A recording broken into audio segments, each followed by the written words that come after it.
Alô, amigos e amigas da TV Comunitária do Brasil por satélite para todo o território nacional. Falamos desde Brasília para transmitir notícias de Brasília, mas notícias do Brasil sobre esse momento sumamente importante que o país está vivendo depois da eleição do Lula, quando começam a ser montadas aí as primeiras fases da transição para o novo governo, que é o inverso de tudo isso que nós vivemos como um pesadelo durante 6 anos. 2 anos de Temer, 4 anos de Bolsonaro.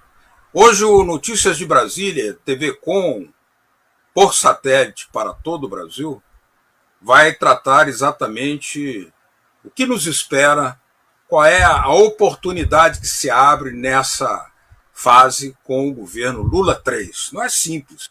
A história dá 3 vezes uma oportunidade para um cidadão, merecidamente, evidentemente, mas que os tempos mudaram, a conjuntura internacional tornou-se cada vez mais complexa e o próprio cenário brasileiro, como vimos agora pelos bloqueios de rodovia, pelas manifestações em frente aos quartéis, apesar de que o próprio Bolsonaro já, digamos assim, jogou a toalha ou admitiu implicitamente a sua derrota, mas isso tudo precisa ser analisado para entendermos qual é o cenário que se abre.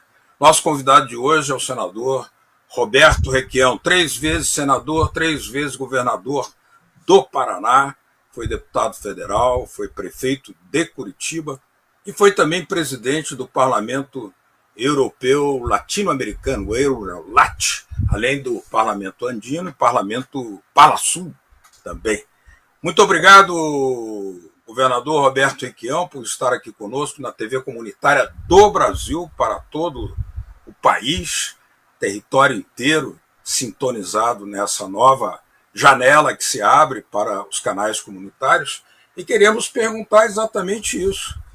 Como é que deve ser aproveitada essa oportunidade que a história abre para um governo Lula pela 3ª vez? 2 vezes senador. Você exagerou um pouco nos meus mandatos. Foi 2. Agora, Beto, para responder a tua pergunta, um famoso jurista uruguaio, o Couturi, eu li nas obras do Couturi esta frase: todo depende del color del cristal com que se mira. As oportunidades dependem do que você imagina que deva ser o mundo, a humanidade. Eu, por exemplo, hoje, para fazer uma resposta coerente à sua pergunta, eu digo a você que eu estou na linha do Papa Francisco. O Papa Francisco hoje é o principal adversário do capital financeiro, o famoso capital vadio, que vai adquirindo países, controlando energia, terras raras, petróleo. E nessa tentativa de globalização, o capital financeiro dominou, por exemplo, os Estados Unidos hoje. A população passa por um período difícil, uma inflação brutal, milhares de pessoas perdendo suas casas, morando nas ruas.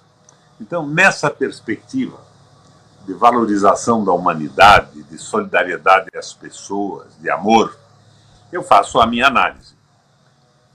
Eu acho que nós vivemos hoje, no mundo, uma disputa de mercados. Não é mais a contradição do socialismo e do capitalismo. É o capital financeiro tentando dominar de forma absoluta o mercado global. A Rússia não é mais comunista. O estranho é que aqui no Brasil Você fala em Rússia, eles imaginam um país comunista. O Putin é extraordinariamente conservador. É um nacionalista conservador russo. A União Soviética acabou, com o Gorbachev, que jogou a pá de cal no encerramento. E os Estados Unidos e a Rússia, acompanhada dos BRICS, da Índia e da China, tentam sobreviver como países importantes na economia globalizada.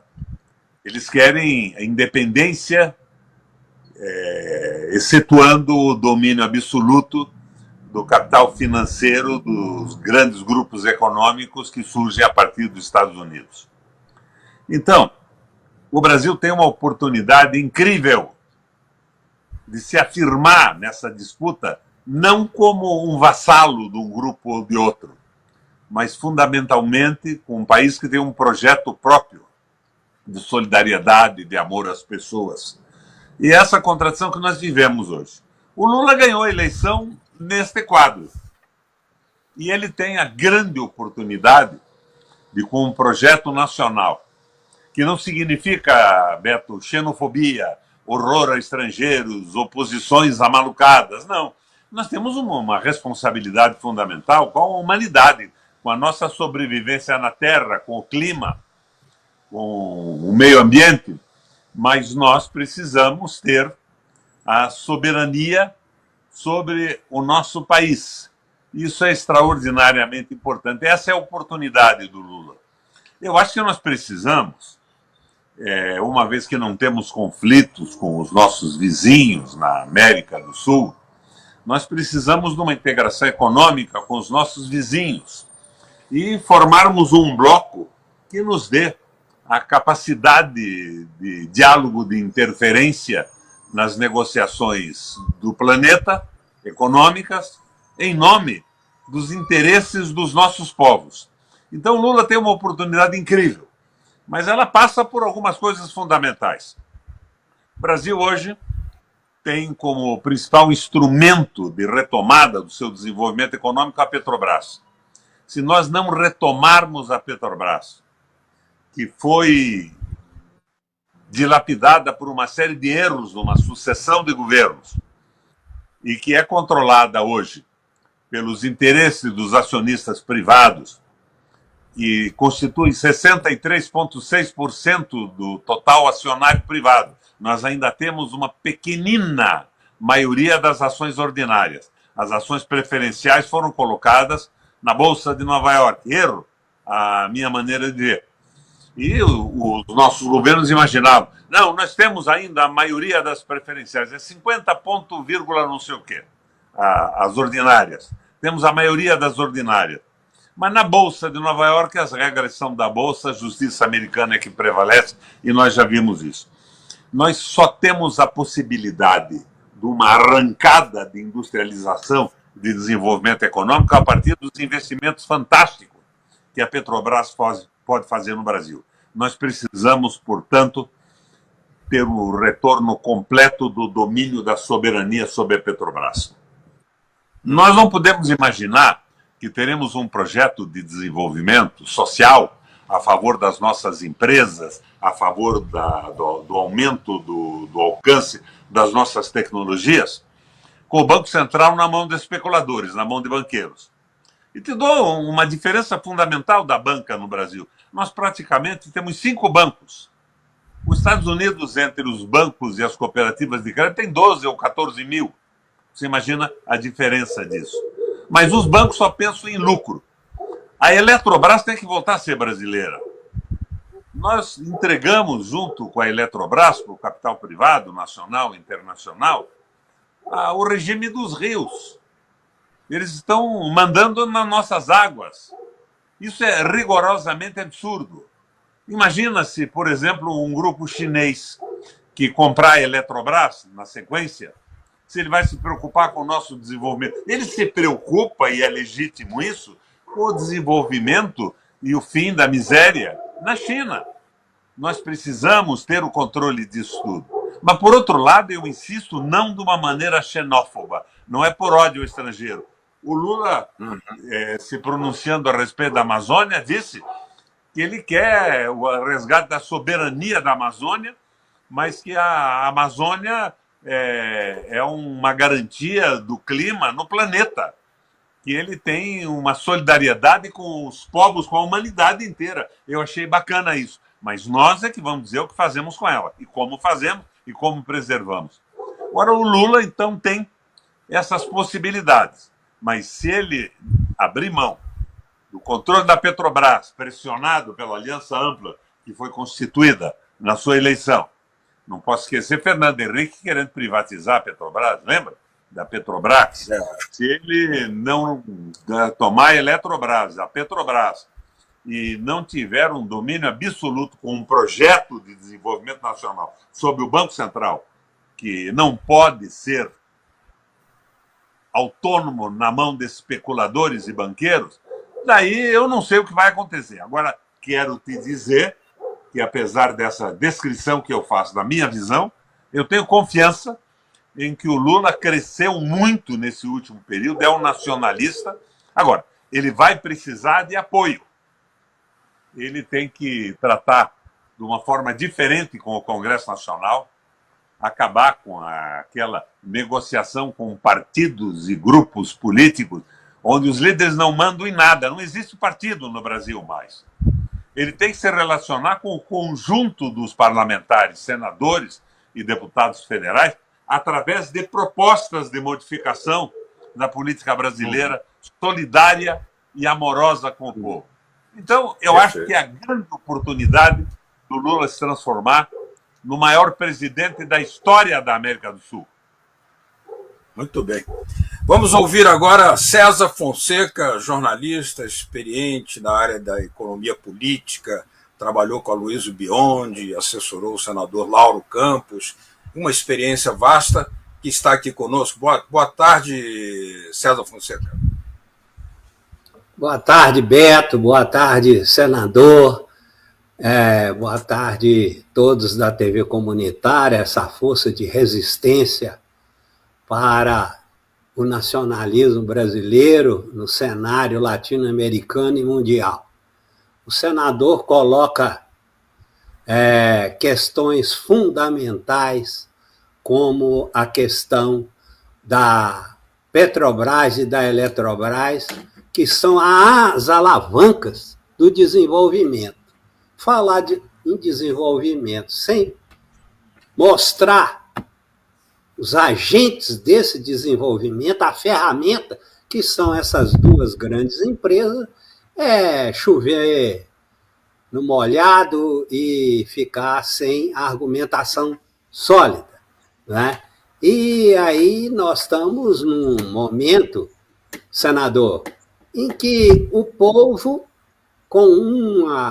deu uma vitória fantástica ao Lula, 60 milhões de votos contra 58 milhões do Bolsonaro, né?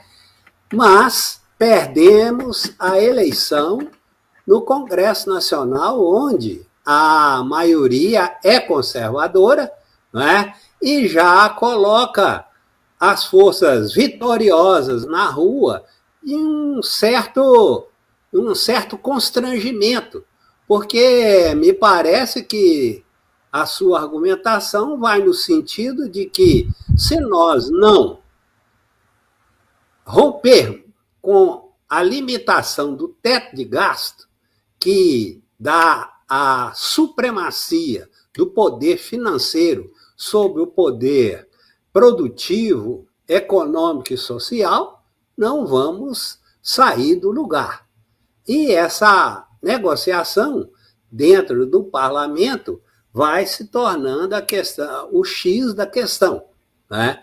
Eu perguntaria ao senhor, então, como, né, para vencer a grande contradição econômica que é entre a produção e a distribuição num país que perdeu o consumo, vive no subconsumismo, né, numa insuficiência crônica de demanda, como que vai equilibrar essa questão do consumo, colocando ela no centro das questões nacionais, como a China colocou agora no 20º Congresso, se a gente tem, né, a canga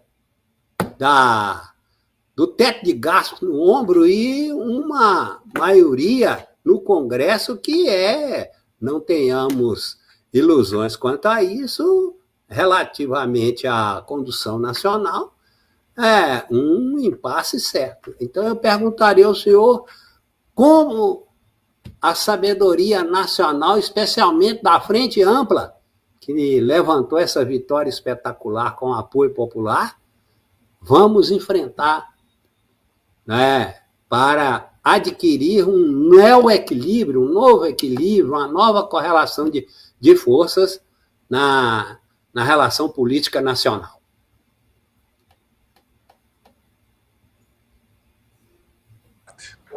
Eu não acho que o Congresso seja conservador, que o povo seja conservador, senão, de repente, você me diria, o estado mais conservador do Brasil é o Paraná. Eu fui derrotado nessa eleição e fui derrotado numa eleição ao Senado anteriormente. Mas eu ganhei 3 vezes a eleição para o governo do estado e 2 vezes para o Senado da República. O eleitorado era o mesmo. Então, o que eu acho é que nós temos aí no processo eleitoral um país despolitizado, não é bem conservador. Não é conservador. Eu fiz outro dia uma pesquisa no Paraná sobre a Petrobras e 75% da população é a favor da Petrobras, não quer saber de privatização. Mas nós temos um domínio absoluto da mídia que vai fazendo a cabeça do eleitorado despolitizado. Eu enfrentei uma eleição para o governo do estado aqui, em que o Tribunal Regional Eleitoral não me deixou fazer a crítica do governo, me tirava do ar. A impressão que eu fiquei é que era um Tribunal Regional Eleitoral destinado a proteger a campanha do Rato e do Bolsonaro e não deixando que a gente conseguisse fazer a crítica. Nem pude fazer a crítica. Eu denunciava, por exemplo, isenções fiscais, supostamente as multinacionais de 17 bilhões de reais, eles me tiravam do ar e davam direito de resposta, quando, na verdade, a isenção fiscal estava na lei do orçamento. Foi um troço horrível. Mas eu sou meio gramsciano nisso, me perdoa, Biondi. Eu acho que não existe o canalha absoluto. O canalha absoluto, o conservadorismo do Congresso Nacional é uma tese da imprensa dominada pelos interesses financeiros no Brasil. Eu acho que se o Lula colocar com clareza, explicar amplamente dentro do Congresso e fora do Congresso o que significa as medidas de retomada da Petrobras, de controle do Banco Central, de domínio absoluto do sistema elétrico, e ele tem suportes extremamente interessantes para conseguir isso. A França estatizou totalmente seu sistema elétrico. A Alemanha estatizou seu sistema energético. Petróleo e eletricidade. Também energia nuclear. Londres e Paris estão estatizando o sistema de água, porque eles não podem admitir chupa-cabra dominando um monopólio de fornecimento de projetos essenciais para o desenvolvimento econômico e ganhando fortunas nos momentos de dificuldade dos países, e nós estamos num momento de dificuldade com esta crise Estados Unidos e Rússia, onde a Ucrânia é bucha de canhão. Então, eu acho que o Lula tem, em primeiro lugar, ele tem que fazer algumas propostas claras que o levem à conquista daqueles 87% que ele tinha quando saiu do governo. Vou te dar um exemplo prático, pequeno, mas prático. Eu fui autor de uma lei que legalizou, nos moldes da nossa Previdência Social, da aposentadoria, do 13º, da saúde, a empregada doméstica. E aqui no Paraná, eu criei, por exemplo, o salário mínimo regional mais alto do Brasil. Uma doméstica aqui hoje, embora eu não seja governador, porque eu criei por lei, eu pus na legislação, uma doméstica ganha R$ 1.680. Agora, o que aconteceu em relação a isso, causando um descontentamento por uma parte da população, Biondi? Aconteceu que as famílias de classe média baixa, que têm uma empregada, que trabalham fora, precisam de uma empregada, nas condições. Eu defendi a empregada, que eu acho que a empregada doméstica não pode ser escravizada. Mas daí bateu pesado na economia dessas famílias. As leis sociais podem levar esse 1.680 a serem dobrados. Então, eu acho que o Lula, imediatamente, por exemplo, para reconquistar a sua imagem, deveria reduzir os encargos trabalhistas das pessoas físicas em relação aos seus servidores domésticos. Ele deveria novamente retomar a isenção de imposto da pequena empresa. Eu aqui reduzi, quando fui governador, o ICMS de 18% para 2,5% em média para a pequena empresa. E a microempresa eu zerei, não cobrava rigorosamente nada. Eu consegui manter empregos com carteira assinada naquela crise tremenda que nós passamos antes dessa crise da pandemia. O Lula tinha que tomar essas medidas. Ele anuncia a isenção de imposto de renda para quem ganha até 5 mil reais. O Guedes tinha proposto isso no início do governo do Bolsonaro. Eu acho até que devia ser um pouco mais de 5 mil. Ele tinha que cuidar deste povo que, com o furo de 400 milhões do Bolsonaro e do Guedes, vai ter uma dificuldade enorme de sobreviver. O Brasil vai entrar numa crise pesadíssima e nós temos que cuidar das pessoas com solidariedade. Daí ele precisa, claro, do domínio de uma Petrobras com o preço máximo do petróleo no mundo para conseguir capital para investir, não é para distribuir 180 milhões de dividendos para bilhões de dividendos para acionistas privados que não deveriam jamais existir nessa proporção. Ele vai precisar tomar essas medidas. Agora, ele só pode cuidar, como eu acho que ele deve e acredito que ele quer fazer, da Eletrobras, da Petrobras, se ele considerar o crescimento da sua popularidade com essas medidas.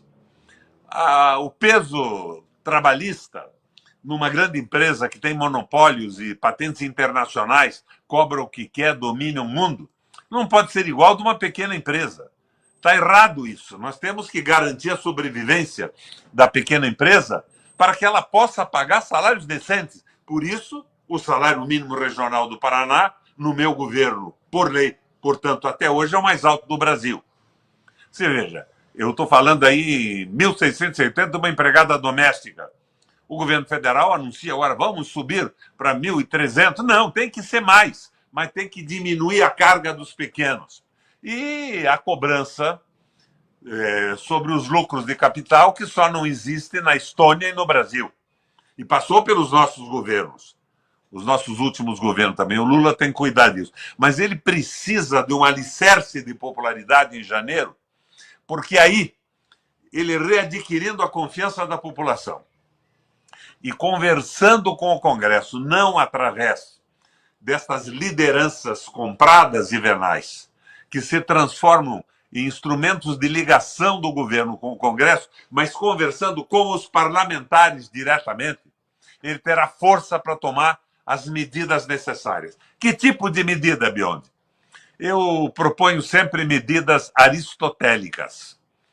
O ato meio, o ato eficiente, que não cometam o pecado da temeridade, do desejo revolucionário de justiça que está no coração das pessoas progressistas do Brasil, mas que sejam possíveis de serem implantadas e garantindo a sobrevivência do governo sem uma grande oposição nacional. E que não sejam covardes, a ponto de ceder ao capital financeiro e não fazer aquilo que os progressistas do Brasil inteiro sonharam participando da eleição do Lula. Eu acho que esse cuidado tem que ser tomado. Outro dia, os companheiros aqui do Paraná ficaram horrorizados com o chamamento do Pércio Arida e do André Lara Rezende para auxiliar a equipe econômica de transição. O Pércio Arida é um reacionário mesmo, conservador. Ele considera o Brasil uma empresa e o lucro dos acionistas, que são os poucos concentradores de capital que dominam o país, nacionais e internacionais. Mas o André Lara Rezende tem reformulado a sua visão, não é? Ele tem falado, inclusive, no orçamento funcional, na impressão de moeda. Você tomar empréstimos internacionais, você paga juro. Quando você emite moeda, não. E é o que Estados Unidos e a China estão fazendo no mundo. Estão saindo dessa visão atrasada, patrocinada pelo Fundo Monetário Internacional e pelos detentores do grande capital, de emprestar dinheiro e cessar os gastos sociais, os gastos no desenvolvimento econômico, na tecnologia. E então, pensando assim, o Lula pode chegar em janeiro com a força política para tomar as medidas aristotélicas, sem a temeridade absurda, mas sem a covardia da aliança com o capital financeiro, que frustra toda a esperança dos milhões de brasileiros que deram o voto ao Lula.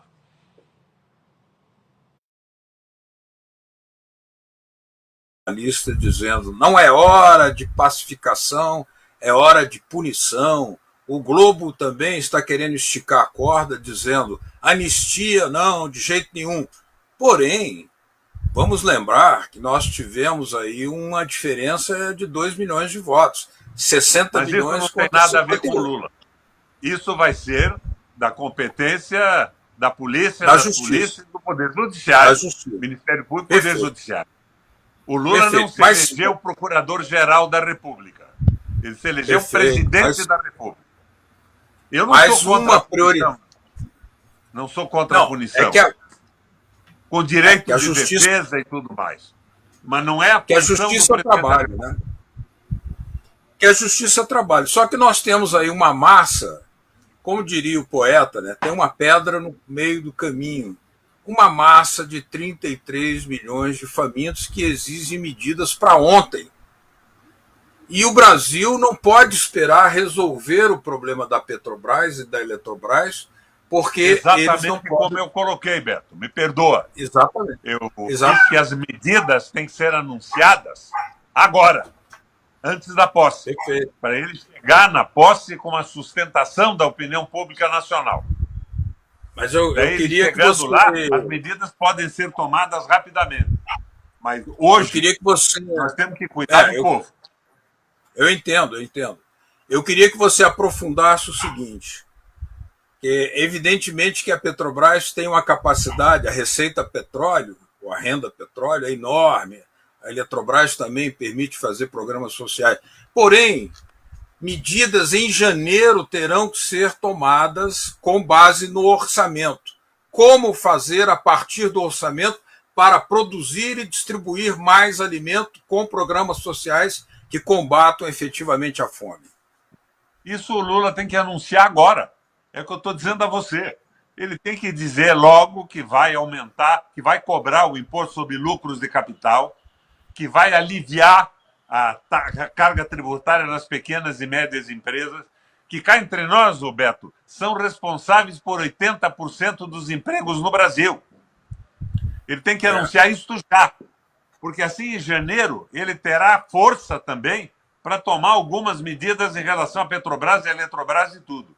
E a Petrobras é a única empresa que é capaz de alavancar o desenvolvimento brasileiro, pela sua capacidade de geração de recursos. 80% do petróleo do mundo é estatal. E nós estamos entregando isso tudo. A Petrobras tem que imediatamente reduzir a distribuição de lucro para os acionistas ao mínimo legal. A legislação brasileira fala de uma distribuição de lucros de 25% no máximo. Mas ela tem que investir, ela tem que recuperar as usinas, terminar as usinas. E os erros nossos, chamamos eles de experiência. Houve muito erro também na condução da Petrobras. E eu não vou aqui ficar escarafunchando erros que cometemos. Os erros são experiência, não devem ser cometidos mais.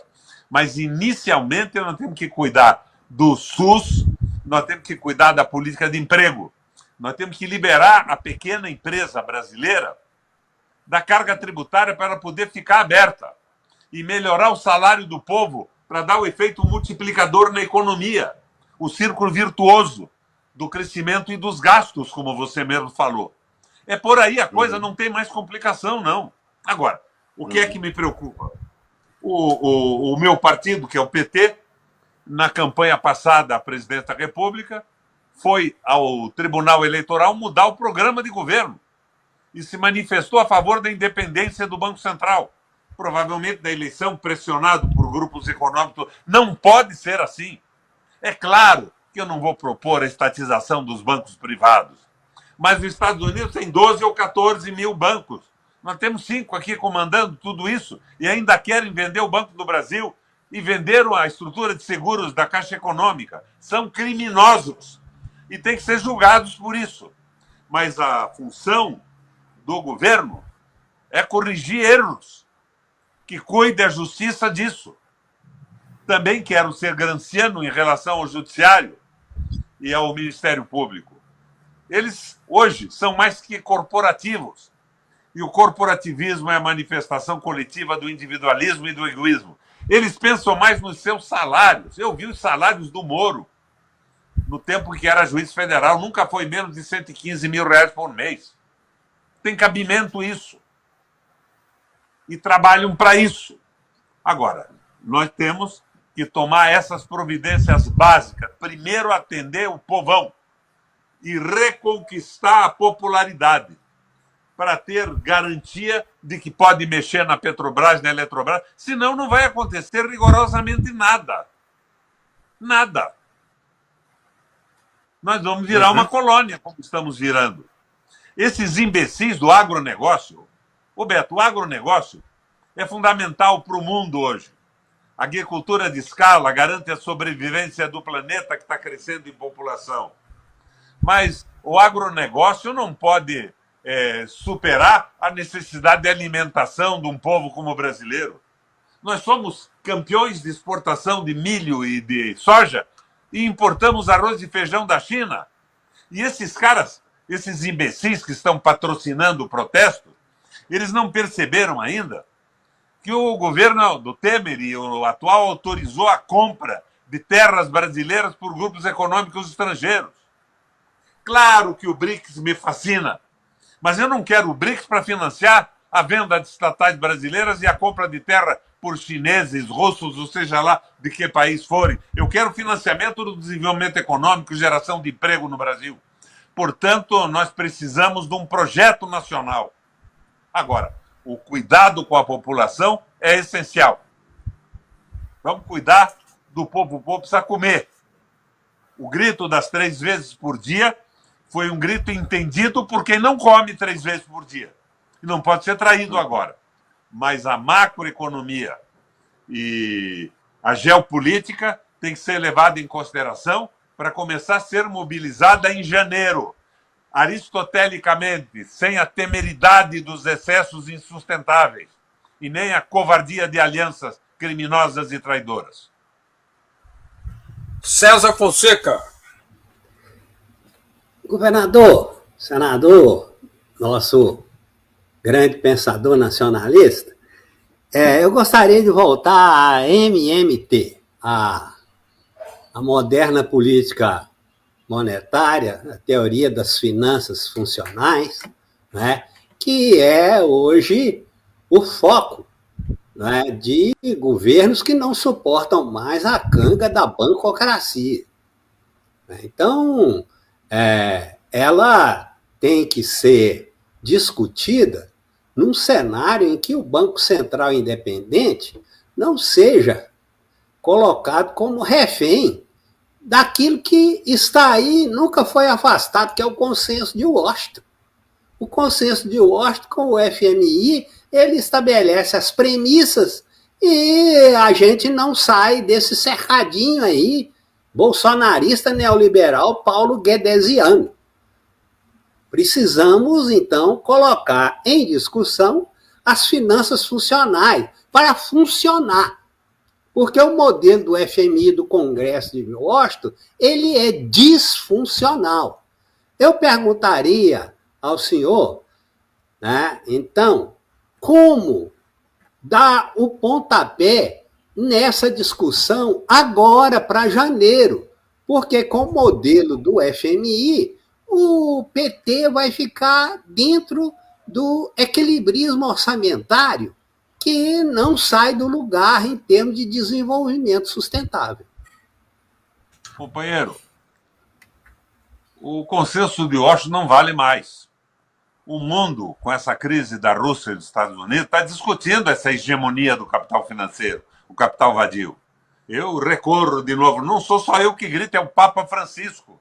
E um número incrível de economia. Até o André Lara Rezende está questionando essa loucura. Ao invés de emprestar dinheiro e pagar juros, que é o que o capital financeiro quer, nós podemos imprimir dinheiro. E não tem juro no dinheiro impresso. E como os Estados Unidos fez, podemos fazer. Investir isso na geração de empregos, na industrialização e no avanço da ciência e da tecnologia. Agora, nós precisamos, antes de tudo, de um projeto nacional. E eu acho que o Celso Amorim levou o Lula a um sucesso incrível nessa matéria. Precisamos continuar com isso. E eu quero acreditar que o povo vai tomando consciência de que tudo isso é necessário. Quero insistir no grancianismo. Não existe o canalha absoluto. Assim como André Lara Rezende evoluiu, o mundo está evoluindo na recusa desse domínio do capital financeiro. Brasil colônia, não. Brasil desenvolvido. Brasil dando a mão para os seus vizinhos. Brasil sem conflito, Brasil crescendo. O Lula pode ser um exemplo de presidente da República como nunca houve na nossa história até agora. Mas vai depender do apoio que ele tenha da população. Ele precisa de apoio e precisa de projeto. E discutir o projeto não com as quadrilhas do Congresso Nacional, mas com os parlamentares do Congresso Nacional. Mostrar o que quer um por um. Acabar com o orçamento secreto e tudo isso. Eu acho que isso não é impossível, eu confio que isso vai acontecer. Agora, para fazer esse grande debate nacional, nós já vemos que é importante ter meios de comunicação abertos à pauta da nacionalidade, da soberania nacional. Precisamos de uma revisão da legislação de comunicação no Brasil. Você tem exemplos aí. Qual é o exemplo? É o exemplo do stalinismo na Rússia? Não, é o exemplo dos Estados Unidos, acabando com a verticalização absoluta de um grupo econômico. É o exemplo da Argentina. Nós temos que abrir a comunicação e abrir um grande debate. Você veja, por exemplo, agora um grupo das chamadas elites, que eu acho que é uma bobagem ter elite nenhuma nessa gente brasileira, acabou ajudando o Lula. A Globo abriu um espaço, mas ela jamais criticou o liberalismo econômico condenado pelo Papa Francisco e pelo mundo. Ela jamais fez uma crítica ao Guedes. Ela não gostava do Bolsonaro porque ele é um despreparado, é um absurdo, um erro do Brasil colocar esse cara na presidência da República. Mas ela se irritava mais com a forma do Bolsonaro usar o talher na mesa inadequadamente e a louça no jantar. A sua grosseria. Mas jamais contestou o Guedes. É por aí o negócio. Nós temos que, de certa forma, viabilizar. Eu não digo estabelecer censura nem nada. Eu sou jornalista, vocês sabem, tenho horror disso. Mas nós precisamos estabelecer a abertura para a grande discussão política de igual para igual no Brasil. Para o povo entender e participar do que o Lula vai fazer. Exatamente por aí, porque nós vimos que o Bolsonaro, em pouco mais de 6 meses, ele montou uma TV Jovem Pan. E nós não conseguimos, durante as forças progressistas, né, não conseguiram, durante 14 anos, montar algo de capilaridade nacional para ter audiência, para fazer a disputa de um jornalismo realmente atrativo que pudesse... Você está me provocando. Você quer dizer não, que eu não, falar imagina. com o Lula, que o Lula me disse, desça aí no quarto andar, fale com o Zé Dirceu. Se vamos fazer uma televisão, como eu fiz no Paraná, Paraná Educativa, aberta, entregando para o movimento sindical, transformando num grande debate. Você mesmo veio me ajudar aqui. Carlos Lessa nos sugeriu, criamos aquele programa Brasil Nação e tudo mais. E me disseram, não, a Globo é nossa. Eles imaginavam que estavam comprando tudo e levaram uma ferrada monumental. Não quero nem falar em nomes, foi um erro. Mas nós precisamos abrir isso, sim. Precisamos discutir o Brasil. Sim, sim. Porque o problema do Brasil é um eleitorado despolitizado. Agora, como é que funciona o eleitorado? Não vamos também para essa história maluca de que a descentralização do orçamento participativo, vai resolver isso tudo. Eu ainda me suporto um pouco nas experiências dos textos gramscianos. Nós devemos ter... A Europa discutia, à época, antes do Gramsci viabilizar uma solução para isso, o fato de que os intelectuais pensavam e propunham modelos econômicos e sociais, mas não sentiam o sofrimento do povo. E os trabalhadores sentiam o sofrimento, mas não formulavam. E o Gramsci engendrou, então, o intelectual orgânico. Era um intelectual que sentia o sofrimento do povo e, ao mesmo tempo, tinha condições de formular, um intelectual orgânico. Atrás dele vinham os quadros médios, que não tinham uma grande expertise na formulação, mas eram capazes de entender e de multiplicar o conhecimento das mudanças necessárias. E os militantes, que tinham só o sentimento e o sofrimento, não entendiam bem o jogo político, jurídico e da gestão do Estado mais sofisticado, mas acompanhavam. Eu acho que nós temos que privilegiar o debate dos intelectuais orgânicos, dos quadros médios também, e montar de novo a organização das militâncias. Mas eu vejo uma inversão nisso até agora. De uma certa forma, essa democratização, entre aspas, abriu os partidos para o desejo das militâncias. E elas, ao invés de querer garantir a Petrobras, o crescimento econômico, a soberania brasileira, se jogam de cabeça no identitarismo. Eu sou contra o identitarismo? Você sabe que não, né? Eu sou presidente de honra do grupo LGTBQI, mais não sei o quê, no Paraná, pela prática do meu governo, dos meus governos. Mas eu acho que isto, é claro que do ponto de vista ético é necessário que se avance e tem que avançar no processo civilizatório. Mas não é pensando que através da ocupação do poder num momento se vai forçar o país a seguir esta linha, que não é a linha abraçada pelas grandes maiorias. Isso é um processo civilizatório, é educação, não é imposição. E nós temos avançado muito nisso para o orgulho de ser brasileiro que eu tenho. Não, só complementando, essa pauta do grande debate nacional da comunicação a serviço do Brasil tem tido alguns alertas. Primeiro, a concessão da Globo venceu no dia 5 de outubro, ela está em caráter precário, até ser resolvida ou pelo Bolsonaro ou pelo Congresso. Segundo, o Augusto Nunes e aqueles jornalistas conservadores demitidos da TV Jovem Pan já estão fazendo um contato com a Fox para trazer a Fox para o Brasil. Nós precisamos, portanto, ter aquilo que nunca tivemos, que é a não ser a experiência da TV Paraná Educativa, que fazia um debate absolutamente indispensável, nós não tivemos na TV Brasil uma capilaridade e uma vontade política de fazer a disputa de ideias, a batalha de ideias com a TV Globo, e perdemos, porque grande parte dos recursos foram ou para a Globo, no Proer da mídia, ou para a TV do Bispo Macedo, que está aí agora falando num perdão atravessado e envergonhado. É por isso que eu estava pedindo seu comentário. De orelha nele bonito. Mas escuta, doutor, você sabe o que a Globo fez comigo aqui. Nós fizemos em Curitiba o maior comício da história do Paraná, o comício do PT estadual, municipal, e o Lula veio também, vamos lançar sua candidatura.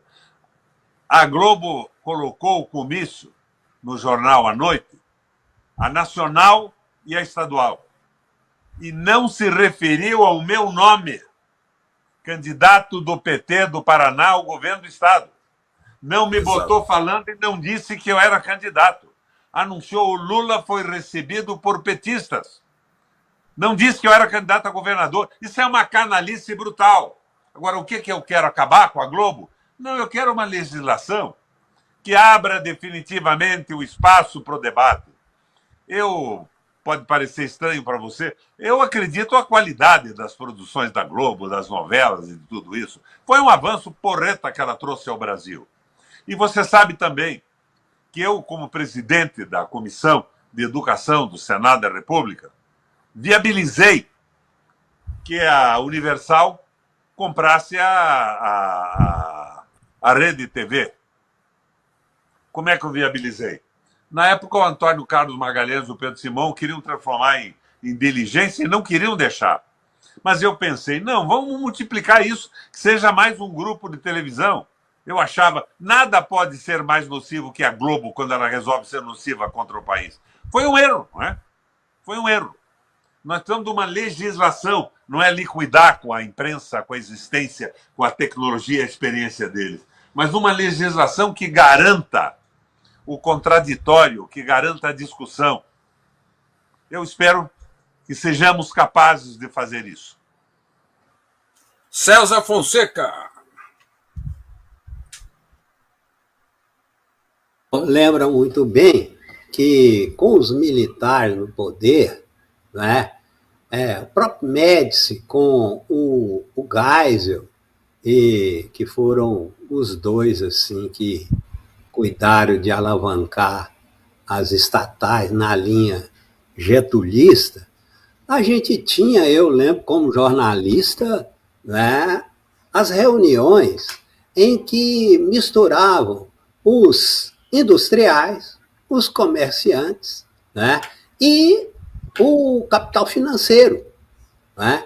E o Delfim ordenava aquele pessoal lá para colocar eles jogando dinheiro na produção e no consumo, se bem que no consumo ele arrochou salário através de uma política restritiva, né? Agora nós temos o Lula, que chega no ministério. Os liberais acabaram com a indústria e o comércio, acabaram com o Ministério da Infraestrutura e acabou com o Ministério do Trabalho. Então, o capital produtivo e o próprio trabalhador estão sem representatividade institucional. Eu que tenho minha preferência pelo seu nome para ser ministro da Infraestrutura, né, eu colocaria, né, a pergunta para o senhor como que alavancar essa discussão que o senhor pede para ontem sem ter essas bases institucionais que o neoliberalismo destruiu? Nós temos instrumento que estamos usando aqui. Essas televisões estão nos pondo no ar, que vão pôr as plataformas da internet. Vamos fazer a partir do que podemos. Agora, eu entrei nessa campanha para ajudar o Lula e derrotar o Bolsonaro. Não reivindico nada do governo. Eu perdi a eleição aqui, mas ajudei o PT a não ser massacrado de uma forma absoluta. E eu fui governador 3 vezes, senador 2 vezes, eleições majoritárias. Mas eu virei, pela Globo, pela mídia, o bandido do PT, o Requião é corrupto, é isso e aquilo. E vocês sabem que isso tudo é uma mentira, a safadeza feita pelo Deltan Dallagnol, pelo Sérgio Souza, que eles mesmos queriam bilhões de reais para montar um partido, ficar com dinheiro na mão deles. O Dallagnol comprava Casa Popular, tirando a possibilidade de um trabalhador morar, para vender depois mais cara quando tivesse pronta, comprava na planta. É um pessoal sem muita qualificação social, sem solidariedade. Mas nós temos que continuar discutindo isso, falando. Eu espero fazer o que eu sempre fiz, dizer com franqueza qual é a minha opinião. Eu espero que essa opinião tenha algum valor na composição desse governo todo. Eu não sei o que eu posso dizer a vocês do liberalismo e tudo isso. Eu, no começo, rejeitei um pouco a ideia do Alckmin como vice. Depois eu achei bom. Mas você sabe que o único estado em que o Alckmin não veio ajudar o Lula e a candidatura ao governo do Paraná ao governo do estado foi o Paraná. Mas não é por isso. Eu disse a você, todos têm qualidade. Nós temos que procurar uma soma nacional, na visão aristotélica, sem temeridade e sem covardia. Temos que fazer o melhor possível, mas o impossível nos derruba. Muito bem, governador Roberto Requião, estamos terminando aqui nosso programa de hoje, Brasília Notícias, que é uma espécie de rede da legalidade, defender a legalidade diante de tantos sinais sinistros que andam por aí. Esperamos que eles não prosperem, mas eles vão ficar de prontidão e nós vamos ter que ter o grande debate nacional com uma mídia a favor do Brasil, a favor da soberania informativo-cultural, e contamos com a sua voz, a sua atividade, a sua experiência e autoridade para formá-la. Muito obrigado pela sua presença aqui. Muito obrigado, César Fonseca, também por ter compartilhado aqui conosco. E hoje, de novo, às 21 horas, estaremos para todo o Brasil pela TV Comunitária do Brasil. Muito obrigado, governador Requião. Valeu, César, valeu. Eu acho que nós temos que não desistir da luta. Agora, ou faremos o melhor possível, sem temeridade, ou nessa tentativa de amestramento do PT e do próprio Lula com a Frente Ampla, nós vamos ter dificuldades para fazer alguma coisa mais positiva. Eu, no entanto, tenho confiança de que o Lula aprendeu muito e nós vamos ter surpresas maravilhosas com o que ele pode fazer. Um abraço a vocês. Muito bem, Parabéns, um abração. Um abraço. Abração. Tchau, todo mundo. Obrigado, Moreira. Tudo bem? Abração, César. Tchau.